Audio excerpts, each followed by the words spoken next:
Rádio Rio de Janeiro, a emissora da Fraternidade, passa a apresentar Luz na Penumbra, programa que leva ao seu coração a mensagem da doutrina espírita.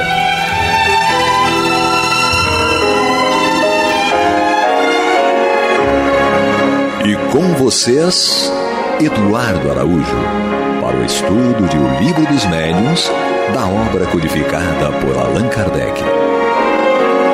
Olá, prezados amigos da Rádio Rio de Janeiro, sejam todos muito bem-vindos. Estamos aqui mais uma vez reunidos para juntos estudarmos O Livro dos Médiuns de Allan Kardec, sempre na companhia dela, Maria de Fátima Miranda. Que Jesus nos inspire e nos conduza. E o homem de Bangu, Paulo Renato. Deus nos abençoe, Jesus Cristo nos inspire. Que assim seja.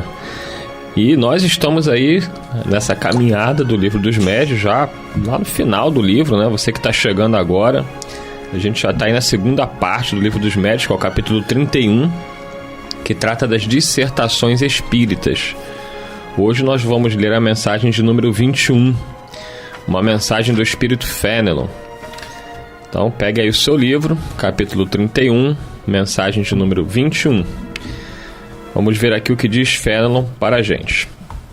Meus amigos, quereis formar um grupo espírita, e eu o aprovo, porque os espíritos não podem ver com satisfação que se conservem no insulamento os médiuns. Deus não lhes outorgou para seu uso exclusivo a sublime faculdade que possuem, mas para o bem de todos. Comunicando-se com outros, terão eles 1000 ensejos de se esclarecerem sobre o mérito das comunicações que recebem, ao passo que, isolados, estão muito melhor sob o domínio dos espíritos mentirosos, que encantados ficam com o não sofrerem nenhuma fiscalização. Aí está para vós, e se o orgulho vos não subjuga, compreendê-lo-eis e aproveitareis. Aqui vai agora para os outros.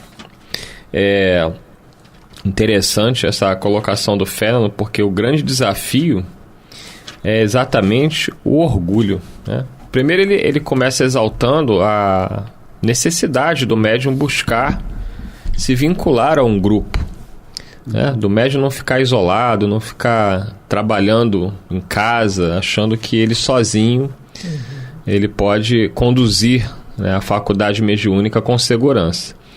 Num grupo espírita, ele vai ter a oportunidade do estudo em grupo, das reflexões, do aprendizado, da comparação, né, em relação aos outros companheiros que estão no trabalho, para que ele possa observar-se e ver se ele está seguindo o melhor caminho ou não.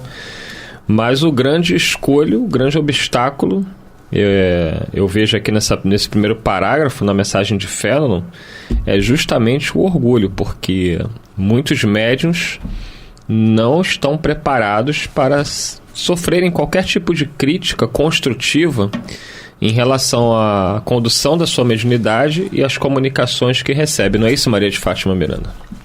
Mesmo porque os espíritos, eles nos convidam a estudar, mas quando os espíritos nos convidam a estudar, não é estudar só livros, não é? Nós estudamos o livro para nos estudar. Então, tudo que os espíritos nos falam, pontuam, são itens para nos levar a uma reflexão pessoal. E junto ao grupo, nós vamos poder ouvir o outro, não é? É nisso que, às vezes, quando acontece qualquer dificuldade numa equipe que trabalha com a mediunidade, o ideal é que essas dificuldades sejam diluídas no próprio estudo. Tem situações que, a menos que sejam muito graves, o dirigente precisa ir particularmente e diretamente a uma pessoa, só quando realmente existe uma rebeldia e uma atitude bem desconectada do objetivo. Mas o grupo que estuda junto não precisa ficar um chamando a atenção do outro, porque é essa facilidade É esse terreno que propicia aos espíritos trabalhar a nossa intuição, nos auxiliar a perceber, porque olha, por mais que não nos conheçamos ainda, mas nós temos noção das nossas emoções, né? Os pensamentos que nós agasalhamos, aquilo que ainda nos compraz, ninguém precisa nos apontar.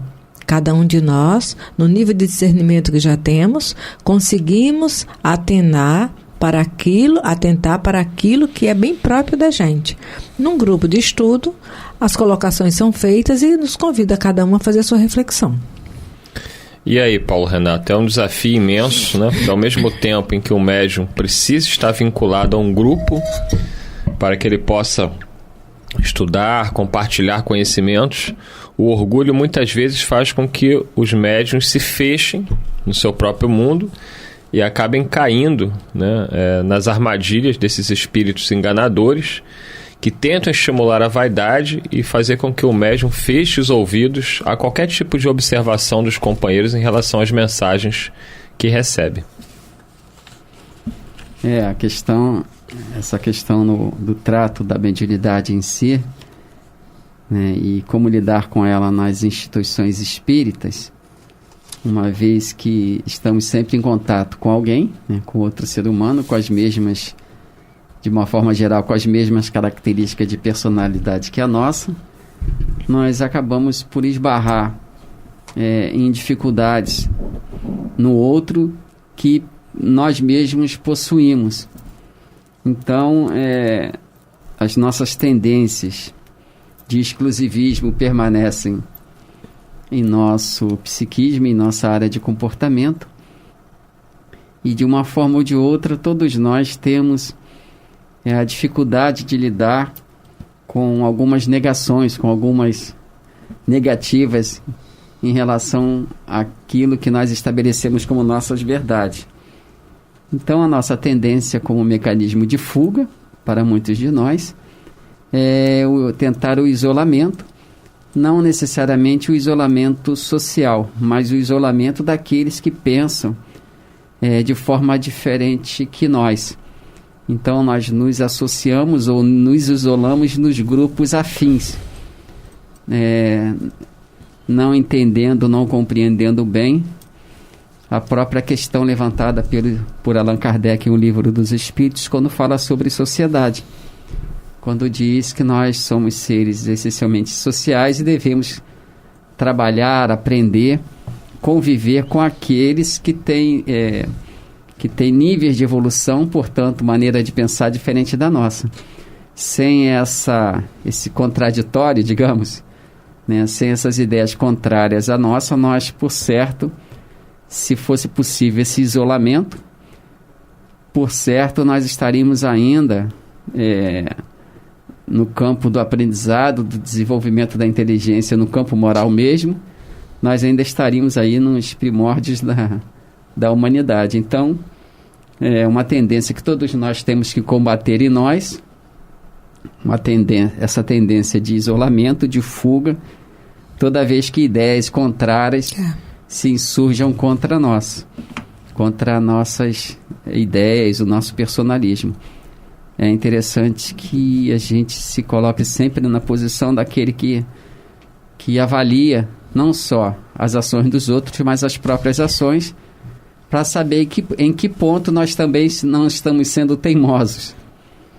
Então, às vezes, os espíritos, tanto benfeitores quanto os espíritos que nos queiram prejudicar pessoalmente e causar algum dano à tarefa do bem que estamos envolvidos, às vezes os espíritos nos insuflam um excesso de exclusivismo, de egoísmo, e que por serem da nossa própria personalidade, a gente não percebe que está sob a influência maléfica desses irmãos espirituais que, por mecanismos tão sutis, às vezes destroem um grande trabalho e afastam grandes trabalhadores desses grandes trabalhos. Eu estava aqui lendo, que eu estava me recordando do livro No Mundo Maior. Porque essa questão que a gente sempre fala, né, que o médium tem que estar aberto, a questão da análise das mensagens não é uma questão tão simples, porque isso mexe tanto com o médium, que está sendo ali analisado o conteúdo das suas mensagens, mas também com aqueles que estão ali para fazerem essa análise. E muitas vezes ocorrem erros, né, na avaliação da mensagem. O grupo pode julgar, né, que a mensagem não é uma mensagem autêntica, quando na verdade ela o é. E aí no capítulo 9 do livro No Mundo Maior, vai falar a história, né, de uma médium, que ela ia receber uma mensagem de um médico desencarnado. Só que essa médium, e aí a gente verifica a importância do estudo, né, porque ela não tinha, tanto na atual existência quanto em existências anteriores, o conhecimento da medicina. Era uma pessoa inclinada ao bem, com uma boa capacidade receptiva, porém sem os conteúdos necessários para que ela pudesse traduzir o conhecimento do médico desencarnado. Então ele poderia falar por ela, mas não da forma como ele falaria aos seus pares, ou, enfim, com um médium que tivesse habilitado para tal situação. E aí essa médium, né, lembrando para quem quiser ler com detalhes, no capítulo 9, intitulado Mediunidade, de o livro No Mundo Maior, do médium Chico Xavier, pelo espírito André Luiz. E aí, logo que o médico dá a mensagem, acaba a mensagem, aí o grupo, deixa eu pegar aqui a frase, né, como é que... Assim que acabou a mensagem, está escrito assim: o presidente da sessão, seguido pelos demais companheiros, iniciou o estudo e debate da mensagem, que é o que está propondo aqui Fénelon. Né? Acabou a reunião, ela recebeu a mensagem e o grupo foi analisar a mensagem. Concordou-se em que era uma edificante na essência, mas não apresentava índices concludentes da identificação individual. Não procedia, possivelmente, do conhecido profissional que a subscrevera. Faltava-lhe os caracteres especiais, pois um médico usaria a nomenclatura adequada e se afastaria da craveira comum. No primeiro momento, a análise dos companheiros era até possível de você refletir sobre ela, mas faltava aí o conhecimento mais profundo de que nem sempre o médium está apto a traduzir, né, de maneira integral aquilo que o espírito tem a trazer na mensagem. E eles continuam aqui dizendo o seguinte: e a tese animista apareceu como tábua de salvação para todos. Transferiu-se a conversação para complicadas referências ao mundo europeu. Falou-se extensamente de Richer e do metapsiquismo internacional. Pierre Janet, Charcot, de Rochas, Aksakov eram a cada passo trazidos à baila. O comunicante em nosso plano de ação dirigiu-se desapontado ao meu orientador e comentou, quer dizer, o médico observando, né, a análise dos companheiros, o médico desencarnado falou: ora essa, jamais desejei despertar semelhante polêmica doméstica. Pretendemos algo diferente. Bastar-nos-ia um pouco de amor pelos enfermos e nada mais. Calderaro sorriu sem dizer palavra e, evidenciando preocupação em objetivo mais importante, acercou-se de Eulália, entristecida. Quer dizer, estava frustrado o espírito do médico e estava frustrada a médium, né? Que todo mundo ali falando que ela estava simplesmente apresentando um animismo, isto é, a mensagem teria sido, segundo os companheiros, vinda dela própria e não de nenhum espírito. A médium ouvia as definições preciosas com inefável amargura. Turvara-se-lhe a mente, agora empanada por densos véus de dúvida. Ela própria ficou em dúvida. A argumentação em curso nublava-lhe o entendimento. Marejavam-se-lhe os olhos de lágrimas que não chegavam a cair. Abeirando-se dela, o instrutor falou-me bondoso: Nossos amigos encarnados nem sempre examinam as situações pelo prisma da justiça real. Eulália é colaboradora preciosa e sincera. Se ainda não completou as aquisições culturais no campo científico, é suficientemente rica de amor para contribuir a sementeiras de luz. Encontra-se, porém, desabrigada entre os companheiros invigilantes. Então, isso analisando, né, a mensagem aqui de Fedon, nós vemos o quanto isso é complicado, né? O quanto a gente fala assim, não, é importante analisar as mensagens. Concordamos, é muito importante, mas essa maturidade, Renato, ela não é fácil nem da parte do médium, né, de receber essa análise com humildade, e nem da parte dos companheiros que estão analisando, que muitas vezes se colocam com um ar de superioridade para dizer que a mensagem é falsa, que é animismo.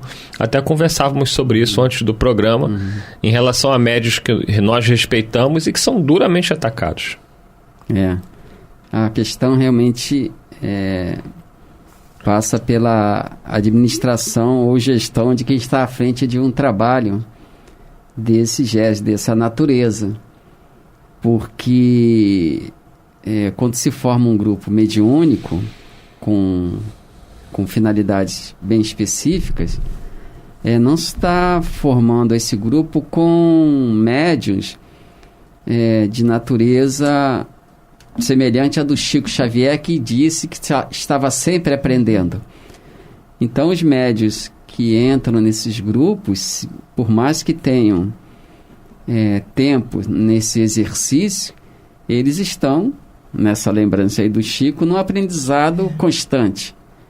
E até naquele exercício, naquela faculdade em que se exercita muito, tem que se aprender muito. Então, às vezes, o próprio médium, fala, eu estou tantos anos, sou psicógrafo há tantos anos, e coloca isso como digamos assim, uma barreira para um novo aprendizado. E não admite nenhuma sugestão, nenhum retoque nas mensagens que porventura sejam veiculadas através dele.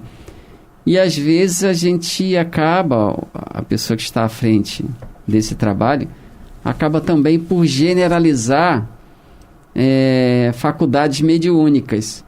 Entende que todo psicógrafo tem as mesmas características, a mesma flexibilidade, né? Todos aqueles que têm evidência têm as mesmas características. Então, às vezes, a pessoa que está à frente do trabalho, ela mesma tem que estudar muito para que ela possa ser um bom orientador, de forma que ela avalie com mais justiça individualmente as características mediúnicas, as características pessoais de cada membro da sua equipe. Então, às vezes, o que falta realmente muito é o estudo de quem está à frente, gerindo, administrando aquele trabalho ali. Porque não é de boa conduta expor o médium, né, a questões que levantem dúvidas perniciosas sobre o seu trabalho, né, que o dirigente ele saiba conduzir esse exercício mediúnico do seu grupo de forma que compreenda que qualquer mensagem que passe pelo médium está passando por um ser humano que pensa, que sente, às vezes diferente do espírito comunicante.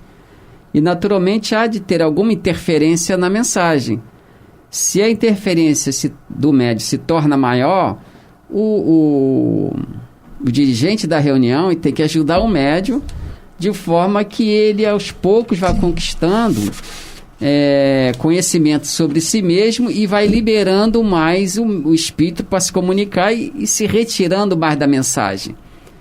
Mas isso é tarefa de quem dirige, né? E quem dirige, quem está à frente do trabalho, ele precisa saber mais, ele precisa compreender mais e precisa estar aberto ao aprendizado com o grupo, para que ele não se torne a pessoa de palavra infalível, em que queira ajustar todo o seu grupo mediúnico ao sabor da sua interpretação exclusiva, né?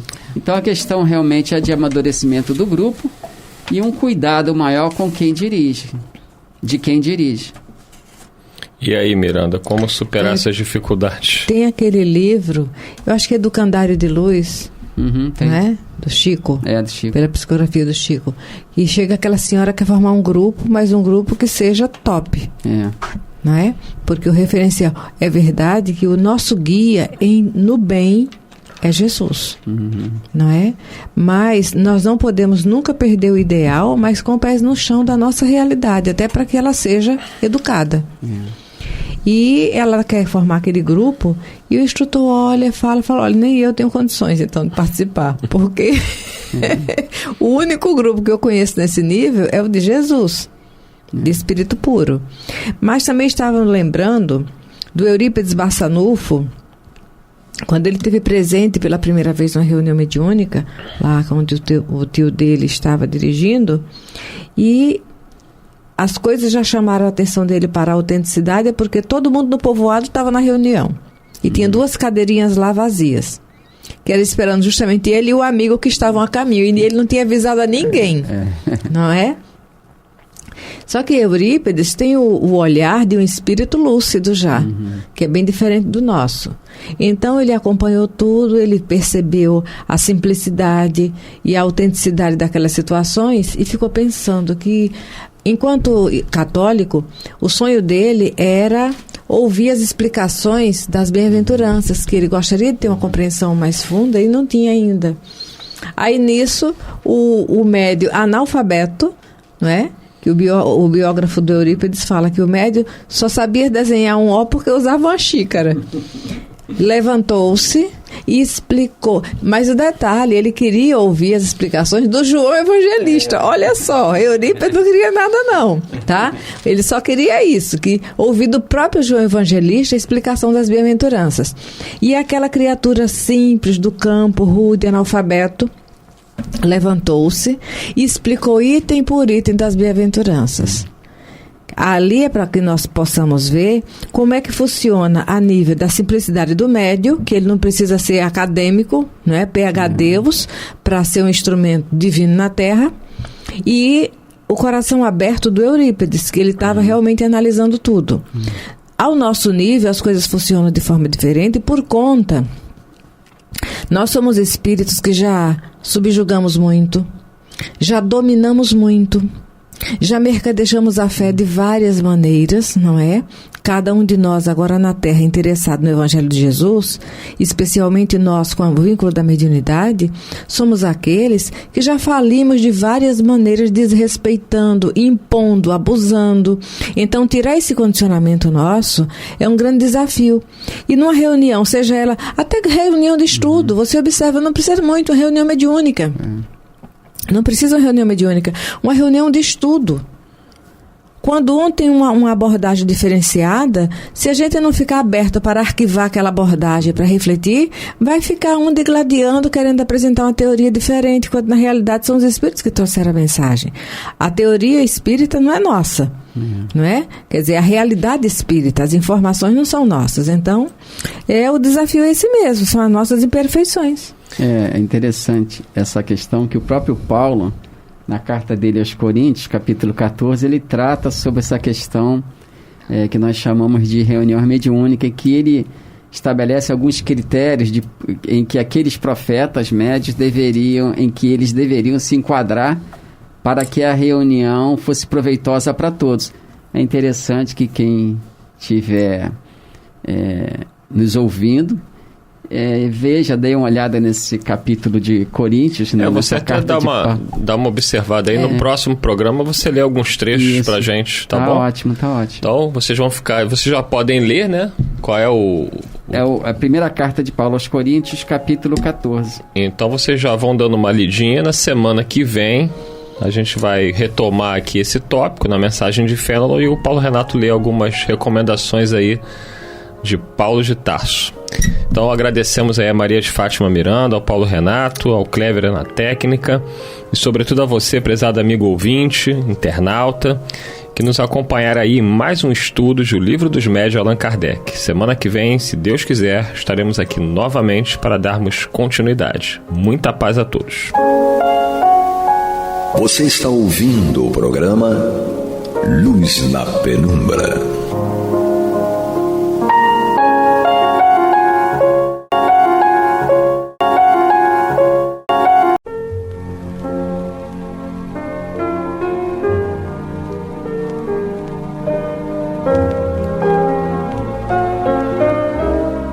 A Rádio Rio de Janeiro está levando ao seu lar e ao seu coração a mensagem consoladora da doutrina espírita, através do programa Luz na Penumbra.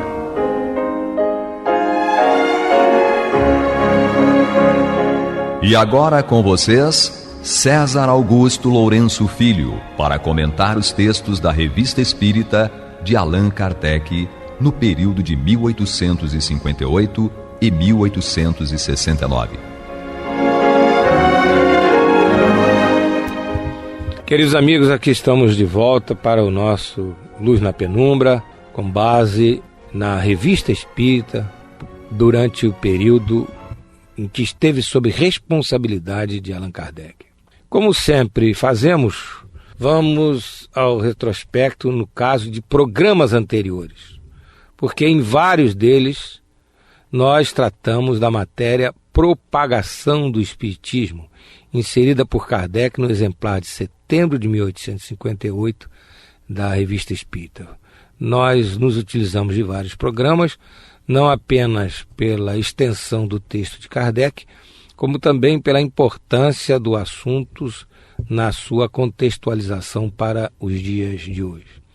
Apenas queremos ressaltar o cuidado que todos devemos ter, e expresso com veemência no programa anterior, com a divulgação da doutrina na época atual. Essa divulgação tem que ser feita com absoluto respeito ético e moral aos fundamentos da doutrina e com absoluto desinteresse pessoal e com bastante humildade.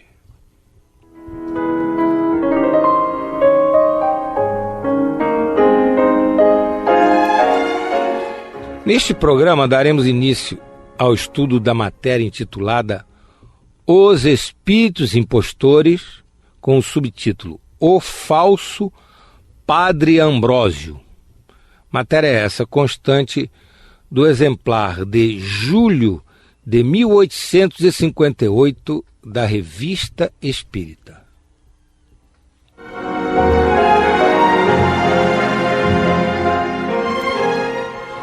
Leiamos então o início do texto da matéria mencionada. Um dos escolhos, ou seja, dos obstáculos apresentados pelas comunicações espíritas, é o dos espíritos impostores, que podem induzir em erro quanto à sua identidade e que, ao abrigo de um nome respeitável, tentam passar os mais grossos absurdos. Em muitas ocasiões, este perigo nos tem sido explicado. Entretanto, ele nada é para quem prescruta ao mesmo tempo a forma e o conteúdo da linguagem dos seres invisíveis com os quais entra em comunicação. Então, Kardec começa alertando para o escolho, para o obstáculo que é ao desenvolvimento de um bom trabalho mediúnico, a presença de espíritos impostores, ou seja, espíritos enganadores, espíritos que pretendem enganar as pessoas às quais eles se dirigem. No texto, Kardec menciona que eles podem levar ao erro. Esse podem deve nos alertar, porque há muitas pessoas que têm verdadeiro pavor de espírito impostor, têm verdadeiro pavor de serem enganadas pelos espíritos. Então, os espíritos podem, mas podem, nós vamos ver até ao longo do programa de hoje, que se nós soubermos nos precatar, nós não seremos enganados por eles, né? E Kardec fala aquilo que de vez em quando, nos meios espíritas, se alerta as pessoas. Esses espíritos, de uma maneira geral, costumam usar nomes respeitáveis, nomes até que é um absurdo o espírito ter coragem de usar o nome daquele, de tão respeitável que é, mas na realidade esses espíritos impostores às vezes usam, é a tática que eles se utilizam, e a gente tem que estar muito atento. E, como Kardec fala, nós devemos perscrutar, analisar a forma e o conteúdo das comunicações desses espíritos. Então, se nós estivermos atentos para a análise cuidadosa da forma e do conteúdo das comunicações, nós não seremos enganados. Mas a matéria continua e nós vamos dar curso ao nosso estudo.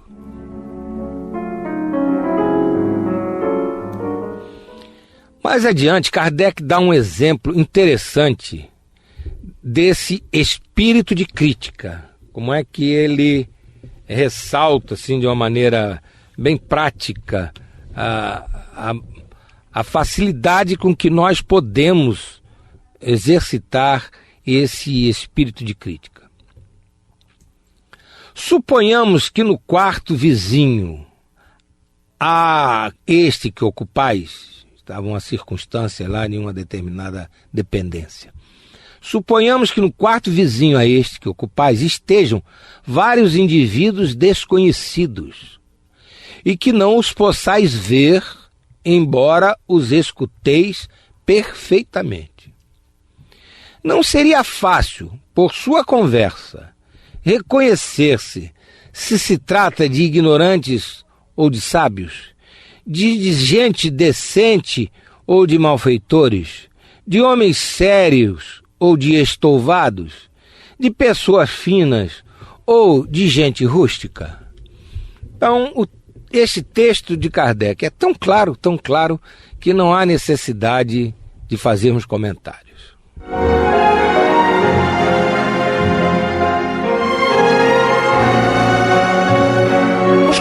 Vamos continuar no texto de Kardec. Façamos uma outra comparação sem sairmos de nossa humanidade material. Suponhamos que se vos apresente alguém com o nome de um distinto literato. Ao ouvir o nome, recebê-lo-eis com toda a consideração devida ao seu suposto mérito. Mas se ele se exprimir como um mariola, depois nós vamos explicar essa palavra mariola para não se confundir com bananada. Então, ao ouvir o nome, recebê-lo-eis com toda a consideração devida ao seu suposto mérito. Mas se ele se exprimir como um mariola, reconhecê-los-eis imediatamente e o expulsareis como o impostor. Também aqui Kardec está nos falando o quê? Para nós ficarmos atentos quanto à forma e quanto ao conteúdo. Então a pessoa se diz um literato. Então a gente tem que esperar que a pessoa se expresse no nível de um literato. Então se aquela criatura, na construção das frases, como no conteúdo do que estiver dizendo, demonstrar que de literato não tem nada, nós não precisamos ir perguntar a terceiros se aquela pessoa é ou não é um literato. Nós estaremos realmente diante de alguém que está pretendendo nos enganar. Há pouco falamos sobre o termo mariola, brincamos até porque na atualidade, essa palavra mariola, que principalmente no Brasil, no Rio de Janeiro em especial, ela tem um significado mais conhecido de bananada. Então, a gente indo ao dicionário, encontra uma outra acepção para a palavra mariola, que é infame, mau caráter. Então, o que acontece é que os companheiros que em 1979 fizeram a tradução da Revista Espírita no período kardeciano, tiveram, assim, digamos, o cuidado, a caridade até, de denominar esses espíritos de mariola, para não usar termos assim tão fortes, mau caráter, etc. Mas é essa a acepção da palavra mariola nessa frase.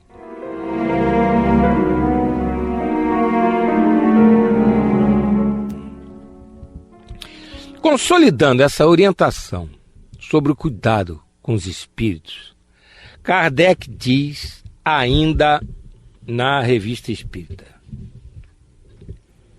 Então, a respeito desse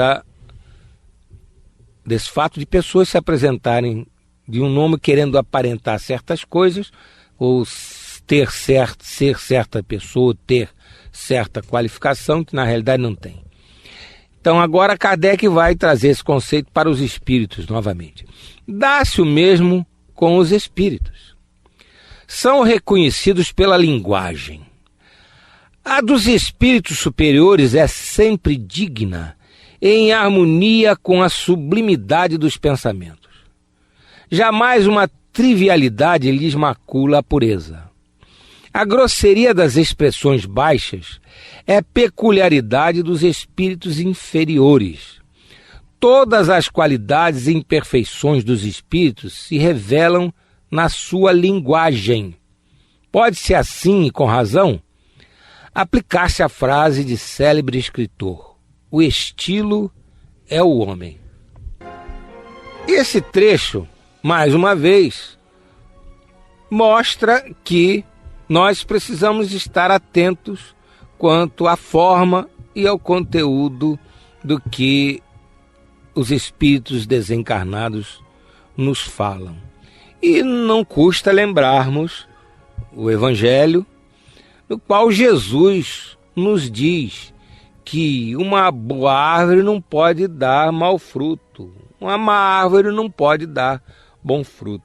Uma pessoa educada, ela, a não ser em situações especialíssimas, ela pode, por uma irritabilidade, alguma coisa, ter uma atitude grosseira, mas o usual, o normal, o contínuo naquela pessoa é a gentileza, é a educação e não a grosseria.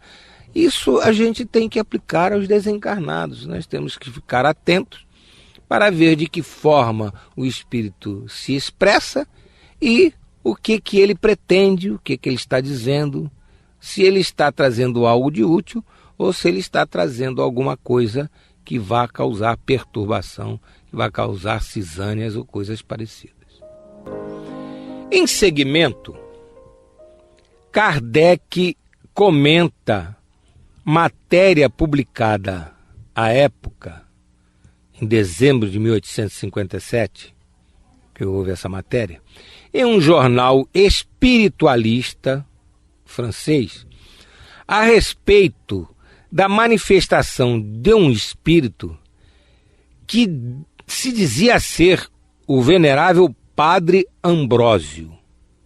Então, esse jornal, que não era espírita, era um jornal espiritualista, ele publicou, então, uma matéria na qual havia um diálogo de um encarnado com um espírito desencarnado que se dizia ser o Padre Ambrósio, que era um padre que havia, através da sua vida, deixado um rastro de venerabilidade, de respeito, de consideração, etc. A respeito, então, dessa matéria, Kardec, então, vai se utilizar do artigo nesse jornal espiritualista de dezembro de 1857. E ele assim fala, Kardec: é uma conversa estabelecida através de um médium entre dois espíritos. Interessante, através de um médium, uma conversa estabelecida através de um médium entre dois espíritos. Depois nós vamos comentar isso. Vamos continuar a leitura. Um dizendo-se o Padre Ambrósio, o outro Clemente XIV. O Padre Ambrósio fora um respeitável sacerdote morto em Louisiana no século anterior. Nós estamos aqui em dezembro de 1857, melhor dizendo. Era um homem de bem, de grande inteligência e deixou uma memória venerada. O outro foi um papa, não é isso? Então vamos comentar um pouco este trecho em que o assunto é colocado. Primeiramente, vamos notar que não se trata de um diálogo, de uma reunião mediúnica que fora realizada por Kardec. É uma reunião mediúnica realizada por terceiros e que o jornal faz, então, a narrativa. E nessa matéria, é dita que, através de um médium, os dois espíritos estavam se comunicando, dialogando. Então, vale a pena nós comentarmos isso com cuidado pelo seguinte, porque a forma natural de os espíritos se comunicarem quando fora do corpo é simplesmente o pensamento. Então, um espírito, para se comunicar com o outro, ele não precisa da ação de um médium. Ele via através de um médium e o médium falar para o outro espírito, através do médium, falar para ele. A única hipótese em que isso pode acontecer é uma hipótese especialíssima, em que ambos os espíritos, ou pelo menos um deles, está ainda tão apegado à matéria, está ainda tão aqui ligado ao mundo, que ele sequer tem a consciência de que se encontra desencarnado. Talvez seja essa a única oportunidade em que, numa reunião, a pátria espiritual superior traz aqueles dois espíritos que ambos estão achando que ainda estão encarnados, não sabem que são espíritos desencarnados, e então, através de um médium, se estabelece uma conversa de um com o outro. Mas, normalmente, na situação usual, que é da própria natureza do espírito, a comunicação entre dois espíritos desencarnados se dá com absoluta facilidade através, pura e simplesmente, do pensamento. Nesse diálogo, continua Kardec, onde o ridículo corre parelha com o ignóbil, é impossível nos enganarmos quanto à qualidade dos interlocutores. E força é convir que aqueles espíritos tomaram poucas precauções com o seu disfarce. Pois qual seria a criatura de bom senso que, ao menos por um minuto, admitisse que o padre Ambrósio e Clemente XIV tivessem podido descer aquelas trivialidades que mais parece uma exibição de saltimbancos, de palhaços, não se exprimiriam de modo diferente comediante de última classe que parodiassem essas duas personagens. Essas são expressões de Kardec, evidentemente feitas porque ele, Kardec, conhecia perfeitamente o conteúdo da matéria do jornal e por isso estava trazendo para estudo na Revista Espírita, justamente para dar um exemplo prático de como podem espíritos impostores manipularem as pessoas, digamos assim, que não se preparam para tratar com a pátria espiritual de uma maneira segura e séria.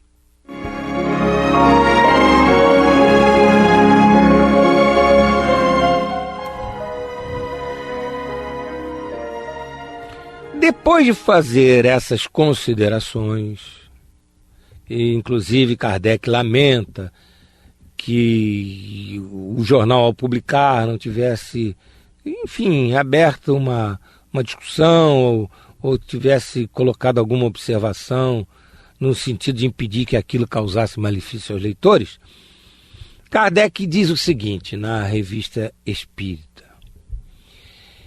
pensamos que a evocação do verdadeiro e do falso Padre Ambrósio pudesse oferecer material útil para observações relativas aos espíritos impostores.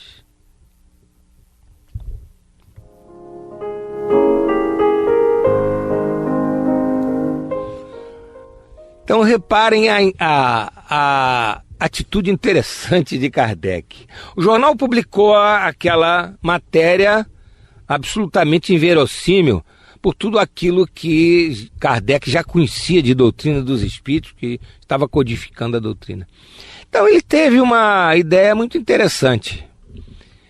Lá nos seus trabalhos mediúnicos, coberto de toda a seriedade, com uma assistência espiritual de primeiríssima qualidade, os espíritos superiores que com ele estavam construindo a doutrina dos espíritos, trazendo-a para nós, ele resolve então fazer uma reunião mediúnica na qual evocasse, chamasse o espírito do próprio Padre Ambrósio, convidasse, né? Porque os espíritos só vêm quando querem, eles não são convocados, assim, sem mais nem menos. Então Kardec resolveu fazer uma reunião mediúnica na qual ele convidasse ao verdadeiro Padre Ambrósio que concedesse a honra, a gentileza, no sentido de ajudar ao próximo, de vir ele, Padre Ambrósio mesmo, à reunião com Kardec. E que viesse também o impostor, aquele que se fazia passar pelo Padre Ambrósio. E aí então Kardec pôde, na reunião mediúnica, esclarecer melhor as coisas e fazer com que então o assunto fosse tratado de uma maneira cuidadosa e as pessoas realmente estudiosas teriam oportunidade de confrontar a matéria publicada no jornal espiritualista, a que Kardec se refere, e a matéria publicada na Revista Espírita que nós estamos estudando, que é a de julho de 1858. E é assim que se faz quando se quer estudar. Um jornal publicou alguma coisa, o outro jornal pega aquela mesma matéria, aquele mesmo assunto, trata de uma maneira diferente, de uma outra forma. Então a pessoa que está voltada para o estudo sério daquele assunto vai examinar ambas as matérias. Nós não vamos fazer esse confronto das duas matérias no tal jornal e na Revista Espírita, porque não temos, o Kardec não transcreve, então nós só vamos discutir, estudar o trabalho feito por Kardec. A respeito desse assunto, identidade dos espíritos, nós sugerimos que desde já os nossos ouvintes procurem estudar este item, esse título, Identidade dos Espíritos, no Livro dos Médiuns, e que no próximo programa nós iremos mencionar, e programa no qual nós iremos então, em continuação ao estudo dessa matéria, nós iremos apresentar o texto no qual Kardec expõe o diálogo que teve com o impostor e com o verdadeiro Padre Ambrósio. Muita saúde, muita paz e até a próxima semana. E vamos ouvir agora a prece de encerramento de nosso programa, na voz de Geraldo de Aquino. Jesus, dá-nos coragem para a luta, piedade para os insultos e misericórdia para as injustiças e ingratidões. Limpa nossa alma de inveja e ambições mesquinhas, de ódio e de vingança o nosso caminho. E que dentro em pouco, ao recolher-nos de novo ao calor do nosso leito, para que o sono nos dê a paz e o esquecimento das tristezas humanas, possamos sentir, Senhor, no mais íntimo de nosso ser, a doçura indefinível do Teu amor e a grandeza incomparável da Tua divina presença. Que assim seja.